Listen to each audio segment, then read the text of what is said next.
오늘 함께 볼 생명의 말씀 다니엘서 6장 18절부터 23절의 말씀이 되겠습니다.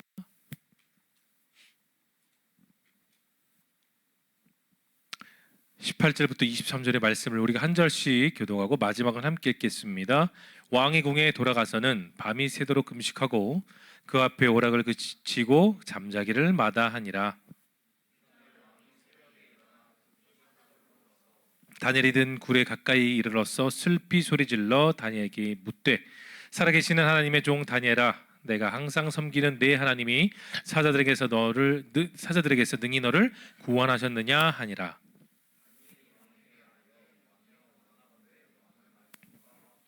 나의 하나님이 이미 그의 천사를 보내어 사자들의 입을 봉하셨으므로 사자들이 나를 상해하지 못하였사오니, 이는 나의 무죄함이 그 앞에 명백함이 오며 또 왕이여 나는 왕에게도 해를 끼치지 아니하나이다 하니라. 함께 읽겠습니다. 시작.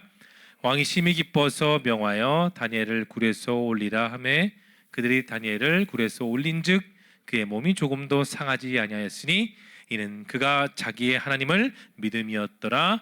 아멘. 자, 세상을 이기는 완전한 힘이란 제목으로 우리 다니엘서의 말씀의 은혜를 함께 나누겠습니다. 여러분, 우리는 인생을 살면서 정말 그 인생의 시간 가운데 우리는 다양한 것을 경험하며 살아가요. 단적인 예를 들어보면 핸드폰이 그렇습니다. 젊은 MZ세대들이나 더 어린 세대들뿐만 아니라 심지어 80, 90 드신 어르신들도 핸드폰을 붙잡고 놓지 않은 시대를 우리는 그렇게 살아가고 있는 거예요. 식당이나 버스나 기차나 지하철, 다양한 장소에서 저를 포함하여 많은 사람들은 늘 핸드폰을 붙들고 사는 시대 속에 있어요. 여러 사람들과 소통하기 위해서 메신저를 이용하고 전화도 하고 또 SNS도 합니다. 게임도 하죠. 요즘 핸드폰의 사양은 정말 좋아져서 웬만한 게임이 돌아갈 만큼 핸드폰의 기능이 너무 좋아졌어요.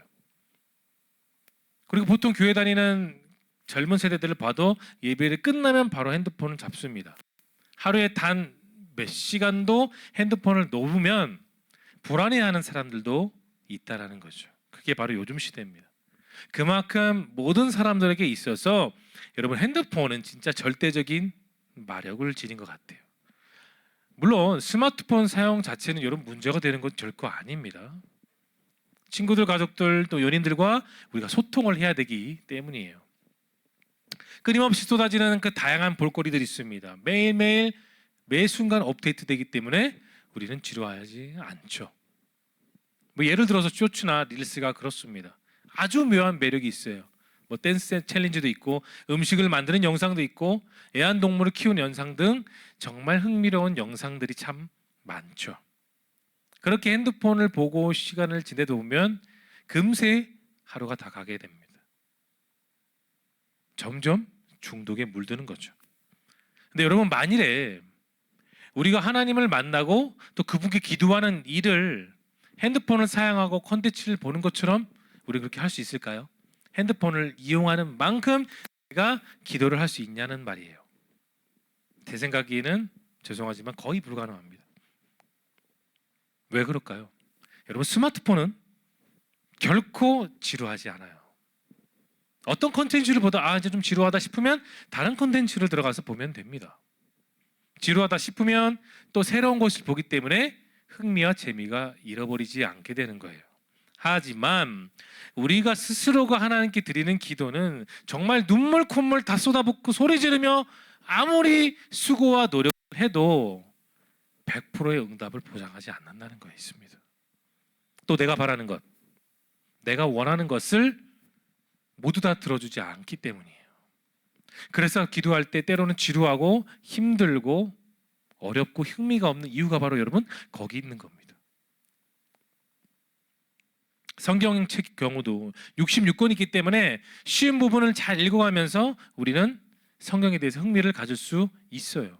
그러다가 어려운 부분이 있거나 좀 이해되지 않은 부분이 있으면 다른 성경으로 넘어가 우리는 읽을 수 있다는 거예요. 그런데 기도는 하면 할수록 쉽게 질립니다. 쉽게 진이 빠지고요, 지루해져요.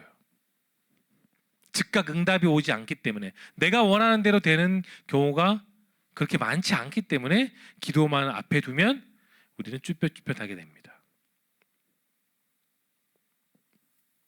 핸드폰에 주는 매력이 그만큼 강해서 우리는 거기에 잘 빠져들어요. 우린 인생을 살면서 지금 하고 있는 일이 너무 많고 할 일이 많으면 어떻게 될까요? 여러분이 해야 되는 신앙생활과 기도의 영역과 시간은 점점 줄어드는 겁니다. 예를 들어 볼게요. 내가 다니고 있는 회사에서 내가 한 팀을 구성하고 거기서 큰 프로젝트를 준비한다고 한번 해봅시다. 중요한 일을 내가 메인으로 진행해야 되기 때문에 그만큼 들어간 나의 시간과 열정과 체력과 힘이 많이 소모돼요. 다양한 사람들을 만나야 됩니다. 회의도 해야 되죠. 아이디어 회의도 해야 됩니다. 또 세밀하게 계획을 세우면서 또 다음 단계를 위해 동분서주 바쁘게 움직여야 돼요. 근데 이때 이 프로젝트를 준비하는 그 청년이 만약에 크리스찬이라면 여러분 이런 생각을 할 수가 있을 거예요. 이 프로젝트로 해서 내가 노력하고 투자하며 거기에 올인할 것인가, 아니면 그럼에도 나는 주일에 예배를 지키며 크리스찬으로 살 것인가. 여러분도 분명히 고민될 겁니다. 어떤 경우에 이와 같은 위치에 있다고 하면 기도하는 것에서 힘을 드리고 싶지 않을 때가 있을 거예요. 기도하면 100% 응답이 되는 것은 보장되지 않기 때문에 얼마든지 그렇습니다. 그러나 내가 하고 있는 이 프로젝트에 올인하고 집중하고 거기다 다 쏟아부으면 좋은 결과는 분명히 올 거라는 생각이 있습니다. 왜냐하면 진행되는 결과와 그런 결과물들이 내 눈에 보여지기 때문이에요. 근데 여러분, 기도는 내 눈에 보이지 않지만 프로젝트는 눈에 보이기 때문에 프로젝트에 마음이 더 쏠릴 수밖에 없는 겁니다. 그래서 마음이 놓여요. 차라리 기도하는 것보다. 근데 여러분, 이와 같은 아주 중대한 결정을 앞에 두고 있는 한 사람이 있습니다. 그 사람이 오늘 바로 말씀에 나와 있는 다니엘이었어요. 그가 처음 하나님을 영접했을 때는 여러분과 같은 20대 젊은 나이였습니다. 청년이었죠. 그는 이전에 멸망한 바벨론의 총리였습니다. 뿐만 아니라 벨사살이 왕이 되었을 때도 그는 역시 총리였어요. 이미 패배한 나라의 총리를 겪었고, 두 번 겪었고, 또 페르시아 제국에서 또다시 총리로 고용되는 정말 특별한 케이스의 그런 사람, 그게 다니엘이었습니다. 이 당시 페르시아의 왕은 여러분 본문에 나와 있는 것처럼 다리오였어요. 다리우스라고도 하죠. 그리고 이 당시 그 페르시아 왕국의 왕이었던 다리오는 전 나라를 세 군데로 나눴습니다. 그래서 그 세 군데 한 명씩 총리를 세웠는데 그 중에 한 나라의 총리가 누구라고요? 여러분, 다니엘이었어요. 세 명의 총리가 있었습니다. 그런데 다리오는 유독 다니엘을 믿었고 신임했어요. 자, 오늘 보면 6장 3절 한번 열어볼까요? 그 이유가 있는데 3절 본문 한번 열어봅시다. 없나요?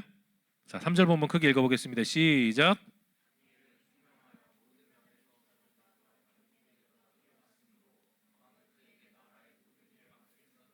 본문 잠깐 열어보고 여러분 저 본문을 보십시오. 다니엘이 어땠다고 했죠? 아주 똑똑했다고 했어요. 근데 중요한 게 그 뒤에 나와요. 다양한 도지사들 그리고 총리들보다 뭐가 있다고, 어떤 면에서 모든 면에서 뛰어났다. 다리오 왕이 봤을 때에 다니엘은 다른 사람들보다 정말 모든 면에서 다 엘리트였다는 거예요. 그래서 나라의 모든 일을 맡길 생각이 지금 다리오 머리에 있었다고 성경은 기록하고 있습니다. 여러분, 뭐 우리나라도 국무총리가 있지만 일본에는 총리가 대통령의 역할을 감당하죠. 그만큼 총리의 위치는 나라에서 정말 중요한 위치에 있어요. 그리고 그 위치뿐만 아니라 신분도 상당히 높습니다. 다니엘은 자신에게 주어진 그 일과 책임이 정말 크다는 것도 다 알고 있었죠. 그런데 잘 들으십시오. 그럼에도 그는 하나님께 기도하는 일을 가장 인생과 그 총리 업무 앞에 늘 우선순위로 두었다는 겁니다. 거기에 키포인트가 있어요. 그가 기도하는 시간과 상황에 있어서 얼마나 집중했는지 하루에 3번 시간을 정해놓고 반드시 여러분 기도했습니다. 근데 그냥 기도한 게 아니에요. 중언부언 기도하지 않았습니다. 다니엘은 한순간도.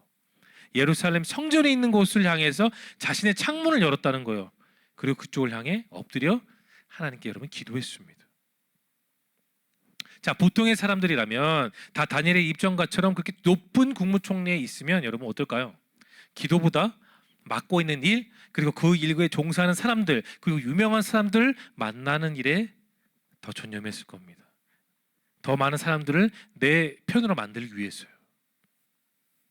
그렇게 열심히 하고 어떤 공을 세워서 딱 보란 듯이 보여지는 어떤 공이 있어야 내가 왕에게 인정받는 생각을 보통 사람들 하기 때문이에요. 그렇게 인정받아야 내 총리 자리를 지킬 수 있는 것. 그게 여러분 보통 사람들의 심리이고 보통 사람들의 생각이라는 거죠. 하지만 여러분 다니엘은 달랐습니다. 그런 나라 일보다 총리 직분보다 하나님께 기도한 일을 더 목숨 걸었다는 거예요. 소중히 여겼다는 거예요. 여러분 왜 다니엘이 자신의 목숨을 걸고 기도의 자리를 지키며 살았을까요? 왜 그런 그렇게 기도를 그렇게 중요하게 다니엘서에 기록하면서 자신의 위험한 상황까지 다다르게 되었을까요? 여러분 다니엘은 하나님 말씀을 알았습니다. 근데 아는데 멈추지 않았어요. 말씀을 믿었던 거예요. 그가 하나님의 말씀을 전혀 모른 채 만약에 페르시아에서 살았다면 어떻게 했을까요? 그렇죠. 똑같은 사람들처럼 세상에 출세하고 더 높은 자리에 올라가는 그런 욕심과 욕망에 사로잡혀 살았을 겁니다. 그 젊은 나이에. 여러분 다니엘이 살고 있는 시대나 오늘 우리의 시대나 똑같습니다. 사람의 생각을 갖고만 살면 우리 역시 세상의 유혹이 주는 엄청난 힘에 우리는 매몰될 수밖에 없는 거예요. 내 힘으로만 산다면. 다니엘은 이미 바벨론 포로가 되는 그 시기부터 그 전부터 어린 시절부터 자라오면서 늘 하나님께 기도하며 살았어요. 여러분. 그리고 바벨론의 70년의 고난의 시간을 보내며 그는 다시 회복될 것을 믿었던 겁니다. 뭘 통해서요? 기도를 통해서. 여러분 다니엘은 다른 믿음의 사람들처럼 기다렸습니다. 정말로 70년이 다 되고 나서 자기가 살고 있는 땅, 그 땅으로 돌아갈 수 있었다는 거예요. 그런데 바벨론이 망했을 때 그 페르시아의 왕은 고레스였습니다. 근데 참 웃긴 거는 보통의 승리한 왕은 그 속국에 있는 백성들을 노예 삼고 싶지 자유인으로 만들고 싶은 사람은 없어요. 그런데 하나님께서는 그 고레스 왕의 마음을 감동시켜서 남아있던 이스라엘 백성들을 3번에 나눠 본국으로 보냈습니다. 여러분 아까 말씀드렸던 고레스는 하나님을 전혀 모르는 사람이에요. 그에게는 신앙이 없는 사람이었습니다. 그런데 하나님은 그의 마음을 감동시켜서 고향으로 보낸 거죠. 자유라는 생각이 있는 순간에도 다니엘은 여러분 평범하게 살지 않았어요. 기도했습니다. 보통의 그 70년의 포로 시대가 끝나면 성전과 성벽을 짓는 일에 전념했던 느헤미야가 있어요. 여러분 들어봤을 겁니다. 그리고 성전 수문의 사람들을 광장에 모아두고 하나님의 말씀을 하나하나 풀어 해석했던 학자 에스라도 들어봤을 겁니다. 그런데 여러분 느헤미야와 에스라가 있기 그 전부터 오늘 본문의 주인공이었던 다니엘은 부터 기도하며 살았습니다. 다니엘이 전심을 담은 기도가 있었기 때문에 이스라엘이 다시 본국으로 돌아갈 수 있는 그 키가 준비되었던 거예요. 한번 들어보십시오. 또 바벨론이 살았을 때도 바벨론 왕이었던 느부갓네살이 있었죠. 다니엘에게는 또 다른 3명의 친구가 있었습니다. 여러분 보통 사드락과 메삭과 아벳노고라 하는데 여러분 그거는 바벨론식 표기고 이스라엘 이름은 하냐, 미사엘, 아사랴예요. 이 3명의 친구들도 다니엘처럼 어떤 직분을 받고 있었습니다. 직책이 있었죠. 느부갓네살이 뭘 시켰습니까? 신상을 만들어 거기에 절하지 않으면 죽이겠다고 풀무불에 던진다고 했습니다. 자, 하냐냐, 미사엘, 아사랴는 절했습니까? 안 했습니까? 절 안 했죠. 끝까지 절을 하지 않았습니다. 하나님께서 우리를 살리지 않으신다 할지라도 우리는 당신이 만든 우상에 절하지 않겠습니다. 결국은 풀무불에 들어갔죠. 어떻게 되었습니까? 죽었습니까? 죽었다면 성경에 결코 기록되지 않았겠죠. 성경은 뭐라고 말합니까? 하냐냐, 미사엘, 아사랴 옆에 또 하나의 존재가 있음을 느부갓네살이 보게 했어요. 그리고 그 천사를 통해 전혀 그을리지 않고 그대로 나왔죠. 그때 느부갓네살이 뭘 한 줄 압니까? 전혀 믿지 않았던 하나님을 그가 그 입으로 고백하고 하나님을 경배하고 찬양하라고 선포했던 거예요. 그 이후에도 다니엘은 계속해서 기도했습니다. 근데 이번에는 사탄은 새로운 계획을 세워봐요. 다리오 왕 밑에 여러분 정말 많은 신하들이 있습니다. 많은 신하들. 근데 유독 그 신하들이 대부분이 다니엘을 미워했어요. 왜냐? 왕의 사랑을 독차지했기 때문에. 너무나도 똑똑했기 때문에. 그래서 그 사람들은 시비를 걸려고 했어요. 다니엘의 출신 성분은 노예다. 사탄은 그런 마음을 계속해서 주변 사람들에게 여러분 자극했습니다. 근데 이 당시에 페르시아 관리들 중에 90% 이상이 부정부패했어요. 겉으로는 왕을 존경했습니다. 충성할 것처럼 했지만 속으로는 늘 나쁜 꿍꿍이가 있었죠. 대부분 그런 삶을 사는 게 그 당시에 정당한 삶이라고 생각했는데, 그러나 다니엘은 달랐어요. 늘 정직했고 늘 청렴했습니다. 소위 공직으로 있는 사람으로서 늘 주변의 백성들에게 본이 되는 삶을 살았던 거예요. 다리오 왕에게는 정말 많은 사랑과 신임을 받았던 다니엘. 그런데 그게 오히려 그에게 화가 됐습니다. 많은 사람들이 그를 시기하면 모였죠. 다니엘을 뒷조사했는데 처음엔 나오지 않았습니다. 그래서 이제 머리를 굴린 게 이제 다니엘의 신앙을 헐뜯고자 조소를 만들려고 했죠. 그래서 왕에게 제시합니다.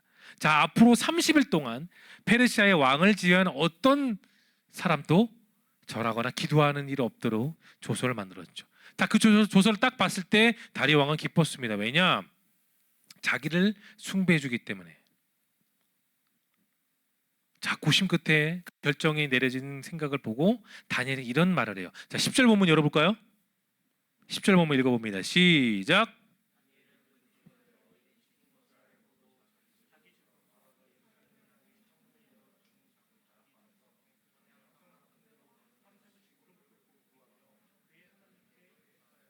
저 같으면은 문 다 닫고 철문 만들고 기도했을 거예요. 아무도 모르는 사이에, 아무도 못 보게 조용히. 저는 그렇게 기도했을 겁니다.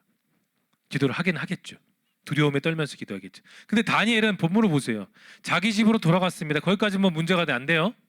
예루살렘을 향해서 창문을 열어둔 자기 다락방에서 전에 하던 대로 3번씩 무릎을 꿇고 기도하며 뭐라고 고백하고 있죠? 마지막 주황색 글씨 읽어볼게요. 시작.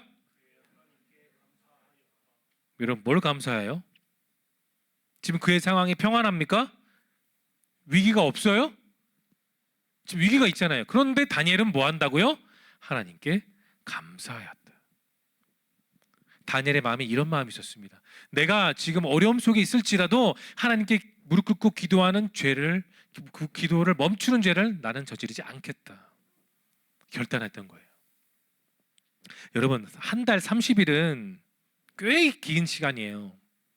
왜 이런 법이 만들어졌는지, 자신이 왜 이런 어려운 상황 속에 몰려야 되는지를 잘 알고 있었습니다. 다니엘은 이미 다 알았어요. 그 법은 함부로 바꿀 수가 없었던 겁니다. 한 달 동안. 왜냐하면 왕의 직인이 지켰기 때문에. 여러분, 그럼에도 다니엘은 자신의 하나뿐인 목숨을 내걸고 승부수를 띄웠습니다. 뭐로 띄웠죠? 기도로 승부를 했습니다. 우리가 방금 읽은 10절 본문의 제일 중요한 건 원래 전에 항상 하던 대로예요. 뭘 전에 항상 했습니까? 기도를 항상 했다는 거예요. 그가 해왔던 기도, 좋은 습관이었던 기도, 어떠한 문제와 어려움이 있을 때에도 늘 하던 그 기도를 다니엘은 붙들었던 겁니다. 다니엘이 집을 염탐했던 사람이 있었죠. 그가 기도하는 장면을 봤고 그의 윗사람에게 보고했습니다. 다니엘이 이제 총리 신분이 아니죠. 뭐죠? 범법자예요. 그리고 사람들이 몰려가 왕에게 말합니다. 다니엘이 왕의 조서에 찍힌 것을 알았지만 결국은 그의 신에게 기도했다는 것을 보고하죠. 왕은 시간을 버티려고 했어요. 하지만 결국 다니엘을 사형 집행하러 갑니다. 자신의 깨에 넘어간 다리오는 이제 붙잡힌 다니엘에게 이런 말을 합니다. 자, 16절 본문 열어볼까요? 16절 본문 크게 읽어봅니다. 시작.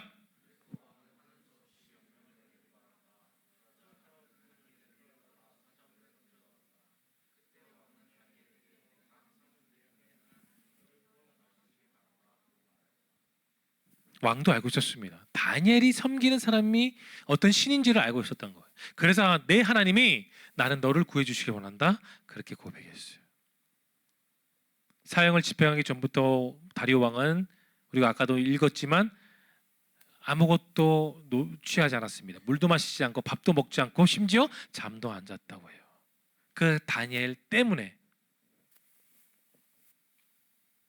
그리고 다음 달이 되었습니다. 왕은 불이 나게 그 사자굴 쪽으로 달려갔어요. 그리고 나서 사자굴에 있던 다니엘이 왕에게 이런 보고를 합니다. 22절 한번 열어볼까요? 22절에 다니엘은 이렇게 고백합니다. 시작.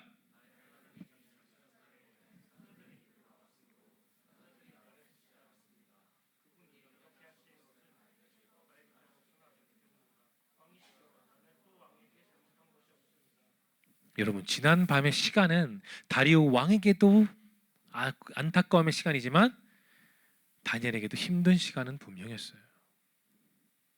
무엇이 맞는지 아닌지 구별하지 못하고 자신의 위치를 지켜 세우는 척하는 그 주변의 신하의 꾀에 넘어갔던 다리오 왕이었습니다. 본문에 나와 있는 것처럼 하나님은 천사를 보냈죠. 다니엘이 죽지 않고 조금도 다치지 않고 그대로 있게 했습니다. 그리고 자신이 지금까지 하나님께 기도드린 일이 잘못되지 않았고 왕과 나라를 위해서 그 어떤 잘못도 하지 않았음을 그는 고백했습니다. 그 이유가 뭘까요? 그분이 그렇게 하신 것은 나에게 죄가 없음을 아셨기 때문이라고 왕에게 고백했습니다. 왕은 기쁜 마음이었어요. 무엇보다도 기쁜 마음이었습니다. 그래서 다니엘을 바로 꺼내겠죠. 왕이 본 다니엘의 모습은 상처 하나가 전혀 없었습니다. 그리고 그가 믿는 하나님이 진짜 살아계신다는 것을 바로 그 현장에서 그는 믿게 되었던 겁니다. 이제 왕은 분노했어요. 다니엘을 죽이게 했고 자신을 넘어뜨리려고 했던 그 신하들을 바로 사자굴에 집어넣으라고 했습니다. 자, 어떻게 됐을까요? 사자굴에 집어넣자마자 다 떨어지지도 않았는데 사자들이 그 신하들을 뭉켜쥐고 뼈째까지 먹었다고 성경은 말하고 있습니다. 여러분들이 하는 기도의 시간은 결코 버려지는 시간이 아니에요. 낭비의 시간이 아닙니다. 재능 낭비의 시간이 결코 아니라는 거예요. 절대 무기력하고 절대 어리석고 무미건조한 시간이 아닙니다. 우리가 하는 기도의 시간, 그 기도의 외침을 누가 듣는 줄 아세요? 사람은 몰라요. 하나님이 들으십니다. 여러분의 진실한 마음에 담겨져 있는 그 깊이 있는 기도를 하나님이 들으신다는 거예요. 오늘 말씀 속 다니엘의 삶의 그 문제는 오늘 사는 여러분과 저에게도 똑같은 큰 문제는 다가옵니다. 사람이 감당할 수 없는 그런 문제가 오는 거예요. 삶의 풍랑이 몰아칩니다. 직장, 건강, 관계, 물질, 가족, 다양한 삶의 문제들이 고통의 쓰나미처럼 온다는 겁니다. 사람은 감당할 수 없어요. 목회자도 절대로 감당할 수 없습니다. 어떤 목회자도 감당할 수 없어요. 내가 장담합니다. 목회자가 할 수 있는 능력은 없습니다. 엎드려 기도하는 것뿐이에요. 이제 어떻게 해야 되겠습니까? 다양한 문제가 오는 쓰나미 앞에 여러분이 가장 할 수 있는 확실한 대안은 무엇이라고 생각합니까? 마가복음 4장 39절에서 예수님이 우리에게 이런 말을 합니다. 자, 39절 읽어볼게요. 시작.